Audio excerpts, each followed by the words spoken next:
기후 변화로 세계 곳곳에서 기록적인 폭설이 내리고 있습니다. 유럽에선 100년 만에 한파로 도시가 마비되었고, 미국 동부는 역대급 폭설로 비상사태가 선포되었습니다. 기상학자들은 지구온난화가 극지방의 제트 기류를 교란시켜 이런 극단적인 한파를 불러온다고 설명합니다. 한국에도 117년 만에 폭설이 내렸습니다. 뉴욕 프레스비테리안 병원 당직실에서 창밖을 바라보던 한 중년 남성은 TV 소리에 고개를 돌리고 있습니다. 차트를 손에 든 채 멈춰선 그의 시선이 화면 속 하얀 눈보라를 가만히 응시하고 있는데요. 누군가에겐 낭만적인 설경일 수도 있겠지만 그에게는 달랐다고 합니다. 3년 전 폭설이 내리던 그 절체절명의 순간, 그리고 그곳에서 만난 한 젊은이와의 특별한 인연에 대한 이야기. 지금 바로 시작합니다. 저는 뉴욕 프레스비테리안 병원 응급의학과 과장 마이클 슈미트입니다. 오늘은 제 인생을 완전히 바꿔놓은 그날의 이야기를 들려드리려 해요. 평화로운 알프스의 설원에서 시작된, 하지만 곧 생사의 갈림길로 변해버린 그 순간에 대해서요. 매일 밤 악몽에서 깨어날 때면 제 귓가엔 늘 같은 소리가 울렸어요. 모래바람 휘몰아치는 아프가니스탄의 야전병원, 끝없이 이어지는 총성, 그리고 제 이름을 부르며 애원하던 젊은 병사들의 목소리. 군의관 출신이었지만 아이러니하게도 저는 외상 후 스트레스 장애라고 하는 PTSD와 싸우고 있었어요. 하루에도 수십 명의 생명을 구하는 응급의학과 의사였지만 정작 제 마음속 깊은 곳에선 8년 전 그날의 총성이 멈추지 않았습니다. 갑작스러운 불안 발작이 찾아올 때면 가슴이 터질 듯했고, 한밤중에 홀로 깨어있을 때면 알 수 없는 공허함이 저를 덮쳤어요. 무엇보다 힘들었던 건 그들을 구하지 못했다는 끝없는 죄책감이었죠. 3개월째 정신의학과 상담을 받던 중이었어요. 그날도 여느 때처럼 제니퍼 박사와 마주 앉아 있었습니다. 마이클, 당신에겐 지금 휴식이 필요해요. 뉴욕을 벗어나 완전히 다른 환경에서 당신을 돌아보는 시간을 가져보는 건 어떨까요? 제니퍼 박사의 차분한 목소리가 제 마음 깊숙이 스며들었어요. 문득 깨달았습니다. 그녀 말이 맞았어요. 저는 도망치듯 일에 몰두하면서 제 상처를 덮어왔을 뿐, 실제로 마주하려 하지 않았던 거죠. 어디론가 떠나보세요. 온전히 혼자만의 시간을 가질 수 있는 곳으로요. 밤마다 뒤척이며 고민했습니다. 하지만 막상 떠날 곳을 정하지 못한 채 며칠을 보냈어요. 그러던 어느 날 병원 당직실 TV에서 우연히 한 다큐멘터리를 보게 됐죠. 스위스 체르마트의 설경이 화면 가득 펼쳐지고 있었습니다. 끝없이 이어진 하얀 설산과 고요한 알프스의 정막. 시간이 멈춘 듯한 그곳의 풍경이 제 마음을 사로잡았어요. 전쟁의 포성도, 구급차의 사이렌 소리도 닿지 않을 것 같은 그곳에서라면 어쩌면 제 마음의 소란도 잠시 멈출 수 있지 않을까. 그렇게 저는 충동적으로 비행기 표를 예매했습니다. 체르마트에 도착한 첫날, 고르너그라트 전망대에 올랐어요. 눈앞에 펼쳐진 풍경에 저도 모르게 탄성이 나왔습니다. 새하얀 눈이 소복이 쌓인 알프스의 산맥이 끝없이 이어지고, 푸른 하늘 아래로 거대한 빙하가 유유히 흐르고 있었어요. 특히 마터호른의 웅장한 자태는 말로는 표현할 수 없는 경외감을 안겨주었죠. 이곳에선 모든 것이 고요했어요. 매서운 겨울바람 소리마저 부드럽게 느껴졌습니다. 마치 시간이 멈춘 것처럼 제 가슴 한구석을 짓누르던 무거운 응어리가 서서히 녹아내리는 듯 했어요. 하지만 알프스의 평화로운 겨울 아침은 오래가지 않았습니다. 날씨가 심상치 않네요. 옆에 선 현지 등산객의 말에 하늘을 올려다봤어요. 아침까지만 해도 청명하던 하늘이 점점 흐려지더니 마터호른 정상에는 불길한 먹구름이 몰려들기 시작했습니다. 산악기상대의 붉은 경고 깃발이 거세게 펄럭였지만 그때의 저는 그저 알프스의 변덕스러운 날씨련이 했죠. 그게 얼마나 치명적인 실수가 될지는 꿈에도 몰랐습니다. 케이블카 탑승장으로 향하는 길에서 한 남자가 눈에 띄었어요. 다른 관광객들과는 달랐죠. 그는 가벼운 등산복 차림이었지만 주변을 살피는 눈빛이 예사롭지 않았습니다. 무엇보다 인상적이었던 건 그의 차분하면서도 단호한 태도였어요. 마치 이런 환경에 익숙한 사람처럼 보였죠. 그때는 몰랐습니다. 그가 곧 제 운명을, 아니, 우리 모두의 운명을 바꾸게 될 줄은요. 탑승장에 도착했을 때 공기는 이미 매섭게 차가워져 있었어요. 하늘은 더욱 음산한 기운을 풍겼고 바람은 점점 거세져만 갔습니다. 케이블카 직원들의 표정에도 걱정이 어렸지만 이미 전망대에서 충분한 시간을 보냈고 케이블카 외엔 다른 하산할 수 있는 방법이 없었죠. 마지막 운행입니다. 서둘러 주세요. 직원의 재촉에 서둘러 발걸음을 옮겼어요. 그때까지만 해도 알프스의 잔인한 얼굴을 알지 못했습니다. 평화로운 설경 뒤에 숨어있는 자연의 무자비한 얼굴을요. 케이블카에 오르자마자 이상한 긴장감이 감돌았어요. 창밖 풍경은 여전히 장엄했지만 그 차가운 아름다움이 점점 위협적으로 다가왔습니다. 승객들은 불안한 듯 옷깃을 여미고 창밖을 응시했고 부모들은 아이들의 옷매무새를 다시 한번 살폈죠. 갑자기 아이의 울음소리가 케이블카 안을 가득 채웠어요. 엄마, 무서워요. 엄마는 다정하게 달래려 했지만 그녀의 손도 미세하게 떨리고 있었죠. 다른 승객들도 창밖을 힐끗거리며 불안한 기색을 감추지 못했습니다. 저도 모르게 손끝이 차가워지는 걸 느꼈어요. 심장이 점점 빠르게 뛰기 시작했고 이제는 너무나 익숙한 그 불안감이 다시 스멀스멀 올라오고 있었습니다. 처음엔 가볍게 흩날리던 눈송이가 순식간에 폭설로 변했어요. 케이블카가 중간 지점을 지날 무렵 창밖은 온통 하얀 눈보라에 휩싸였고 거센 바람은 케이블카를 마치 장난감처럼 흔들어댔습니다. 승객들은 공포에 질린 채 침묵했어요. 창백한 얼굴로 손잡이를 꽉 움켜쥔 사람들, 이마에 식은땀을 훔치는 중년 신사. 누구도 말을 꺼내진 않았지만 모두가 같은 두려움을 느끼고 있었죠. 제 마음속에선 또다시 그날의 기억이 되살아나기 시작했어요. 아프가니스탄에서 느꼈던 그 절망적인 무력감이 느껴졌습니다. 그때였어요. 돌풍이 휘몰아치며 케이블카 전체가 크게 흔들렸습니다. 갑자기 대문과 함께 차체가 쏜살같이 아래로 내려갔어요.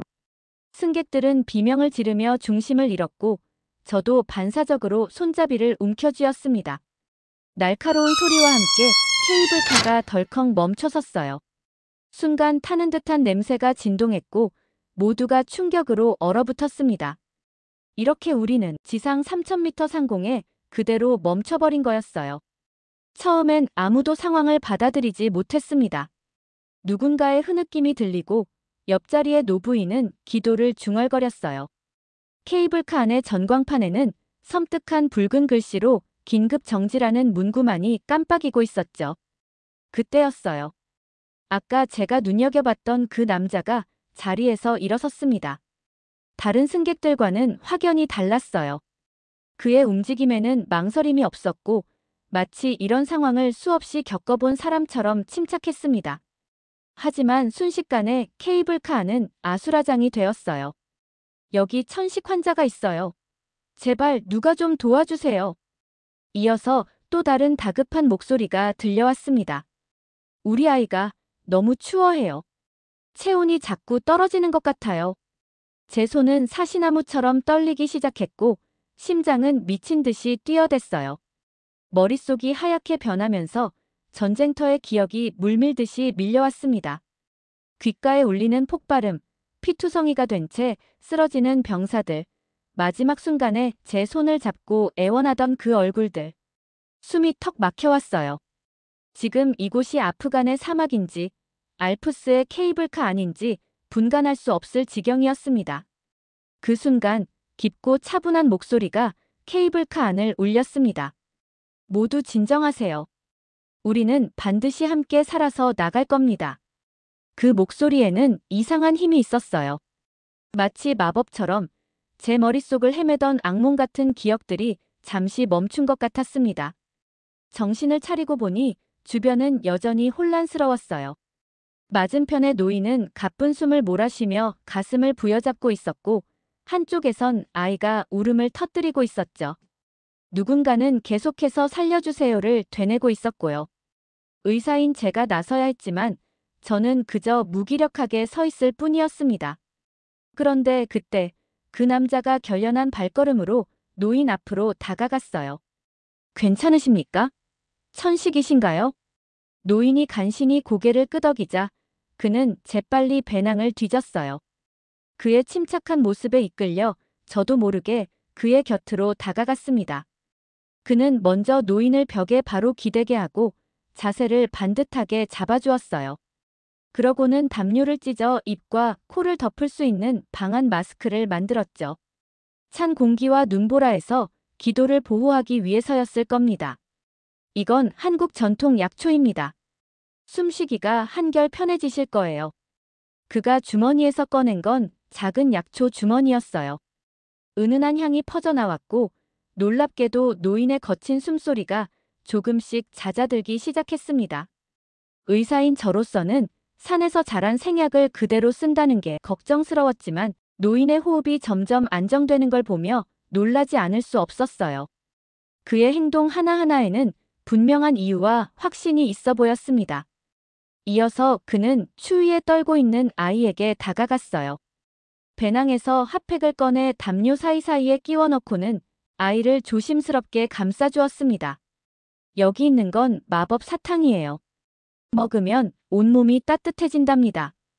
아이의 눈높이에 맞춰 웃으며 말하는 그를 보며 문득 이상한 감정이 일었어요. 극한의 상황 속에서도 잃지 않는 그의 따뜻함이 가슴 한켠을 울리는 것 같았습니다. 혹시 의료진이신가요? 노인의 맥박을 재고 있던 제 모습을 보며 그가 물었어요. 저는 잠시 망설이다 대답했습니다. 뉴욕에서 응급의학과 의사로 일하고 있어요. 그 순간 그의 눈빛이 달라졌어요. 마치 오랫동안 찾아 헤매던 동료를 만난 것처럼 반가워 보였죠. 다행입니다. 의사 선생님이 계시다니 큰 힘이 되겠네요. 그러곤 즉시 케이블카 내부의 인터콤으로 향했어요. 노련한 손놀림으로 장치를 조작하며 차분하면서도 단호한 어조로 구조 요청을 시작했습니다. 잠시 고요가 흐른 뒤 통신기에서 지직거리는 잡음과 함께 응답이 들려왔어요. 신원과 현재 상황을 말씀해 주시기 바랍니다. 그는 침착하게 상황을 설명하면서도 동시에 스마트폰으로 우리의 GPS 좌표를 확인해 전송했습니다. 그의 행동은 마치 오랜 훈련으로 몸에 밴 것처럼 자연스러웠어요. 구조대 도착까지 최소 5시간 이상 걸릴 것 같습니다. 그의 말에 승객들 사이에서 불안한 한숨이 터져 나왔어요. 영하 30도의 극한 상황에서 5시간을. 의사인 저는 이 상황이 얼마나 위험한지 너무나 잘 알고 있었습니다. 저체온증의 위험이 커질 것이고 천식이 있는 노인의 상태는 더욱 악화될 수 있었죠. 하지만 그는 이미 다음 행동을 시작하고 있었어요. 우선 구조대와의 통신을 유지하는 게 가장 중요합니다. 그가 승객들의 스마트폰을 확인하더니 배터리 잔량이 가장 많은 2대를 골랐어요. 모든 폰을 절전 모드로 전환하겠습니다. 이 2대로만 구조 요청을 하고 나머지는 비상용으로 남겨두세요. 여기 외장 배터리로 필요할 때 충전하시면 됩니다. 그의 지시에는 군더더기가 없었어요. 휴대폰은 반드시 체온 가까이 보관해주세요. 추위에 배터리가 빨리 방전될 수 있습니다. 구조대와의 연락이 생명줄이니까요. 이어서 그는 승객들을 안심시키면서도 동시에 실질적인 대처를 시작했습니다.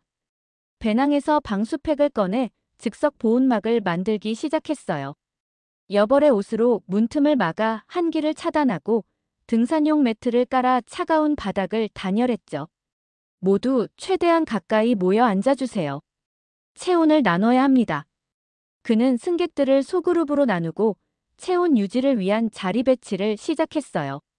가방에서 꺼낸 핫팩과 방수포를 효율적으로 분배하면서도 특히 노약자와 아이들을 중심으로 배치했죠. 노인분들과 아이들은 가운데로 모여주세요. 가족끼리는 최대한 바짝 붙어 앉으시고 방수포와 여벌옷을 깔고 앉아주세요. 서로의 체온을 나누면 추위를 더 잘 견딜 수 있습니다. 그러더니 배낭 깊숙한 곳에서 즉석 도시락 몇 개를 꺼냈어요. 그의 입가에 살짝 미소가 번졌죠. 메이드 인 코리어입니다. 한국의 자부심이죠. 그가 도시락을 들어보이며 웃었어요. 뜨거운 물만 부으면 금세 따뜻한 밥이 돼요. 한 번도 안 먹어본 사람은 있어도 한 번만 먹어본 사람은 없다는 그 도시락이에요. 극한의 상황 속에서도 유머를 잃지 않는 그의 모습이 참 인상적이었어요. 마치 일상적인 대화를 나누듯 자연스럽게 말했어요. 하지만 그 속엔 승객들의 공포를 덜어주려는 깊은 배려가 느껴졌습니다. 물을 부어 기다리는 동안 도시락에서 모락모락 피어오르는 김이 케이블카 안을 가득 채웠어요. 그 순간만큼은 모두가 추위를 잊은 듯 했죠. 비록 한 입 정도의 양이었지만 따뜻한 음식을 나누어 먹는 동안 승객들의 표정이 한결 편안해지는 것이 보였어요. 하지만 시간이 갈수록 상황은 악화되어 갔어요. 케이블카 밖에서는 눈보라가 더욱 거세게 몰아쳤고 구조대와의 교신도 점점 불안정해졌습니다. 우리에게 남은 시간은 점점 줄어들고 있었죠. 천식을 앓던 노인의 상태가 다시 나빠지기 시작했고 어린아이는 이미 경미한 저체온 증세를 보이고 있었어요. 의료 장비도 약품도 충분하지 않은 상황. 그때 그가 다시 한번 배낭을 뒤졌습니다. 이건 제가 항상 가지고 다니는 비상용 의료 키트예요. 그가 꺼낸 건 놀랍게도 전문가용 응급처치 세트였어요. 혈압계, 체온계는 물론 기본적인 응급약품까지 갖춰져 있었죠. 문득 이상한 예감이 들었어요. 혹시 제 말이 채 끝나기도 전에 그가 고개를 끄덕였습니다. 네, 한국 특수부대 출신이고 강민우라고 합니다. 그제서야 이해가 됐어요. 그의 침착한 대처, 전문적인 장비 사용, 그리고 위기 상황에서의 리더십까지. 모든 것이 우연이 아니었던 거죠. 나중에 알게 된 사실이지만 그는 대한민국 특전사와 707 특수임무단을 거친 정예 특수부대 출신이었습니다. 특수부대에서 대테러 작전을 수행하면서 극한의 산악작전과 구조 임무도 함께 해왔다고 해요. 그에게 이런 혹한과 고도는 낯설지 않았던 거죠.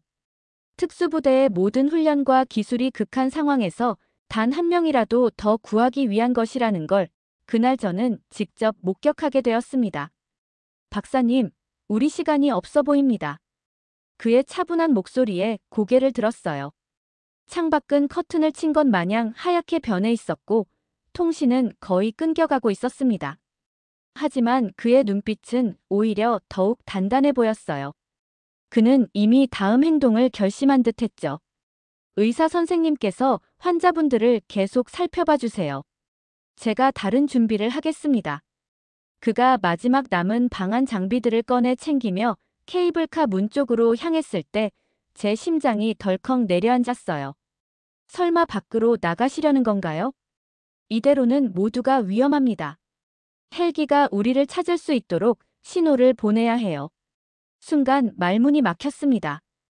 영하 30도의 강풍 속에서 케이블카 밖으로 나간다는 건 그건 자살 행위나 다름없었어요. 하지만 그건 제가 뭐라도 말하려는 순간 그가 부드럽게 미소를 지었어요. 걱정 마세요. 이런 상황은 익숙합니다. 특수부대에서는 이보다 더한 훈련도 했으니까요. 그의 목소리에는 이상한 확신이 담겨 있었어요. 그것은 분명 수없이 많은 불가능을 가능하도록 바꾸어온 사람만이 가질 수 있는 그런 종류의 확신이었습니다. 그는 이미 안전 로프를 점검하고 있었어요. 케이블카 안의 모든 승객들이 숨죽인 채 그를 지켜보고 있었습니다. 만약 돌아오지 못하면 어쩌죠? 누군가가 작은 목소리로 물었어요. 그는 로프를 매듭지으며 담담하게 대답했습니다. 걱정 마세요. 반드시 돌아옵니다. 우리 모두 함께 살아서 나가야죠. 힘들지만 조금만 더 버텨주세요. 그때였어요. 통신기에서 끊겼던 소리가 다시 들리기 시작했습니다. 위치 확인 불가. 현재 우리의 위치를 구조대가 특정하지 못하고 있다는 내용이었죠. 시간이 없습니다. 헬기가 우리를 찾지 못하고 있어요. 그가 문을 열자 매서운 바람이 케이블카 안으로 휘몰아쳤어요. 그 순간 저도 모르게 그를 붙잡았습니다. 잠깐만요. 목에 둘렀던 따뜻한 목도리를 풀어 그의 목에 둘러주면서 말했어요. 꼭 돌아오세요. 우리 아직 할 일이 많잖아요. 그는 말없이 고개를 끄덕였습니다. 그리고는 케이블카 문을 활짝 열었어요. 순식간에 차가운 눈보라가 안으로 밀려들었고 그는 준비해둔 안전 로프를 한 번 더 점검했습니다. 모든 승객이 숨을 죽인 채 지켜보는 가운데 그가 천천히 케이블카 밖으로 나갔어요. 마지막 순간 그가 작게 중얼거렸습니다. 안 되면 되게 하라. 그 말이 제 가슴을 울렸습니다. 아프가니스탄에서 근무할 때 자주 듣던 특전사들의 구호였거든요. 절체절명의 순간에도 결코 포기하지 않던 그들의 모습이 떠올랐습니다. 총알이 빗발치는 전장에서도 한밤중의 극한 훈련 속에서도 그들은 늘 이 말을 되뇌었죠. 불가능이란 단어를 모르는 사람들. 그것이 바로 대한민국의 군인들이었습니다. 거센 바람에 그의 몸이 크게 흔들렸지만 그의 움직임에는 흔들림이 없었어요. 침착하고 정확했죠. 하지만 운명이 우리를 시험하듯 순간 케이블카가 크게 흔들렸고 승객들이 비명을 질렀어요. 저는 반사적으로 안전 로프를 붙잡았습니다. 창 밖으로 보이는 그의 모습이 점점 희미해지더니 이내 하얀 눈보라 속으로 사라졌어요. 시간이 얼마나 흘렀을까요? 숨막히는 침묵 속에서 우리는 그의 소식을 기다렸습니다.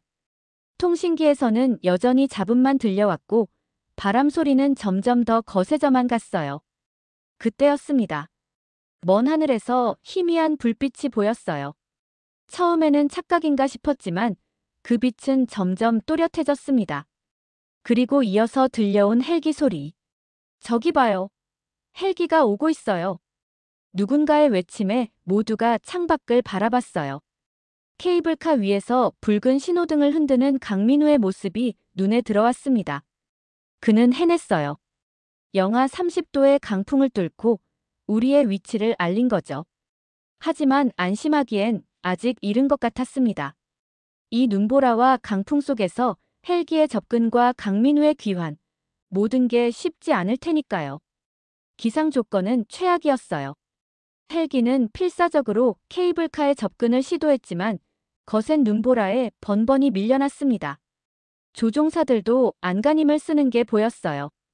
한 번, 두 번. 포기하지 않고 계속해서 시도했지만 좀처럼 가까이 오지 못했죠. 그리고 더 큰 문제가 생겼어요. 강민우 씨. 강민우 씨.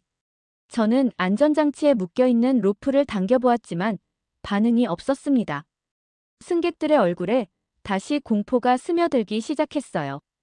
우리를 구하러 나간 사람을 잃게 되는 건 아닐까? 그런 생각에 가슴이 무너져 내렸습니다. 바로 그때였어요. 갑자기 케이블카 문이 열리더니 온몸에 눈을 뒤집어 쓴 그가 안으로 들어왔습니다. 그의 얼굴은 창백했고 입술은 파랗게 질려 있었어요. 헬기가 거의 다 왔어요. 저는 반사적으로 그를 부축했습니다. 체온이 위험할 정도로 낮아져 있었어요. 모두 담요를 가져오세요. 체온 유지가 시급합니다. 승객들이 재빠르게 움직였어요.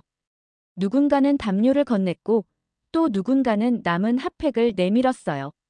모두가 자기 체온을 나누려는 듯 그의 주위로 모여들었습니다. 우리를 구하러 갔던 사람이 도리어 위험에 빠진 상황. 의사로서, 아니 한 인간으로서 저는 그를 반드시 살려야만 했어요. 그의 맥박이 점점 약해지고 있었습니다. 순간 군의관 시절의 기억이 스쳐 지나갔어요. 전우들을 잃었던 그때처럼 또다시 누군가를 잃게 되는 건 아닐까 하는 공포가 엄습했습니다. 강민우 씨, 눈을 떠보세요. 함께라면 견딜 수 있다고 하지 않았나요? 포기하면 안 돼요. 저도 모르게 떨리는 목소리로 그의 이름을 불렀어요. 그때 그의 눈꺼풀이 미세하게 움직였습니다. 희미하게나마 의식이 있다는 신호였어요. 그 순간 헬기 소리가 바로 머리 위에서 들려왔고 강한 하풍에 케이블카가 크게 흔들렸어요. 드디어 구조 헬기가 우리 바로 옆까지 다가선 것이었습니다. 이쪽입니다. 위중한 환자가 있습니다. 가까스로 구조대원들이 케이블카 안으로 진입했어요. 저는 의사입니다. 저체온증 증상이 심각해요. 즉시 응급처치가 필요해요. 제가 의사라고 밝히자 구조대원들의 움직임이 더욱 신속해졌습니다. 전문 의료 장비로 그의 상태를 재빨리 체크하기 시작했어요. 다행히 그의 심장은 여전히 뛰고 있었습니다. 저는 의사로서 마지막까지 남기로 했어요. 먼저 천식이 있는 노인과 어린아이, 그리고 그가 헬기로 옮겨졌습니다. 거센 바람에 헬기는 심하게 흔들렸지만 구조대원들의 움직임은 정확했어요. 마지막 승객이 구조되고 제 차례가 되었을 때 잠시 멈춰서서 케이블카를 둘러보았어요. 불과 몇 시간 전 이곳에서 우리는 죽음의 공포와 마주했지만 한 사람의 용기와 헌신 덕분에 모두가 살아남을 수 있었습니다. 그 순간 깨달았어요. 그의 강인함은 단순한 육체적인 힘이 아니었다는 걸요. 극한의 상황에서도 타인을 위해 자신을 내던질 수 있는 마음, 그것이야말로 진정한 강인함이었던 거죠. 산악의료센터에서 강민우를 다시 만났을 때 그는 여전히 창백했지만 의식은 또렷했고 체온도 정상으로 돌아와 있었어요.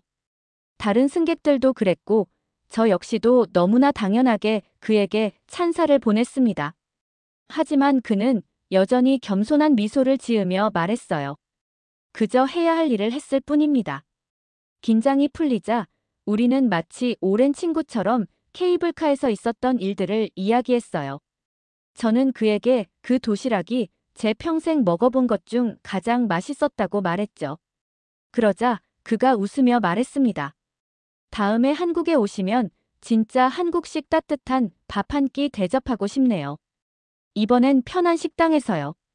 그렇게 긴 하루가 지나고 다음 날 저는 체르마트를 떠나기로 결심했어요. 떠나기 전 잠시 멈춰서서 하늘을 올려다봤습니다. 그날과는 다르게 눈보라가 잦아들고 구름 사이로 따스한 햇살이 비치고 있었어요. 마치 제 마음속 어둠도 걷히고 새로운 빛이 스며드는 것만 같았습니다. 그날 이후로 저는 더 이상 같은 악몽을 꾸지 않았어요. 제 기억 속 마지막 전장의 모습은 이제 차가운 공포가 아닌 한 젊은이의 뜨거운 용기와 따뜻한 인류애로 채워졌습니다. 지금도 가끔 그날의 일을 떠올립니다. 어쩌면 체르마트의 그 폭설은 제게 보내진 특별한 선물이었는지도 모르겠어요. 그의 불굴의 의지와 희생정신, 그리고 위기 속에서 피어난 인간의 따뜻함은 제 삶을 완전히 바꾸어 놓았으니까요. 제 진료실 책상 한편에는 작은 사진 한 장이 놓여 있습니다. 산악의료센터에서 강민우와 찍은 마지막 사진이에요. 그의 미소 속에는 여전히 그날의 따뜻함이 고스란히 담겨 있죠. 그리고 때때로 아주 가끔 한국행 비행기 표를 검색해 봅니다. 언젠가는 그와 약속했던 그 따뜻한 한 끼를 함께하고 싶어서요. 그날의 기적 같은 만남이 제게 가르쳐 준 것처럼 때론 가장 차가운 순간에 가장 따뜻한 인연이 찾아오나 봅니다. 그는 제게 단순한 생명의 은인이 아니에요. 그는 제가 잃어버렸던 희망과 용기, 그리고 인간에 대한 믿음을 되찾게 해준 소중한 스승이었어요. 여러분은 어떠셨나요? 이 이야기를 들으시면서 어떤 생각이 드셨는지 궁금합니다. 때로는 우리의 가장 큰 시련이 가장 값진 선물이 되기도 하는 것 같아요. 긴 이야기 들어주셔서 감사합니다. 많은 댓글과 응원 부탁드립니다.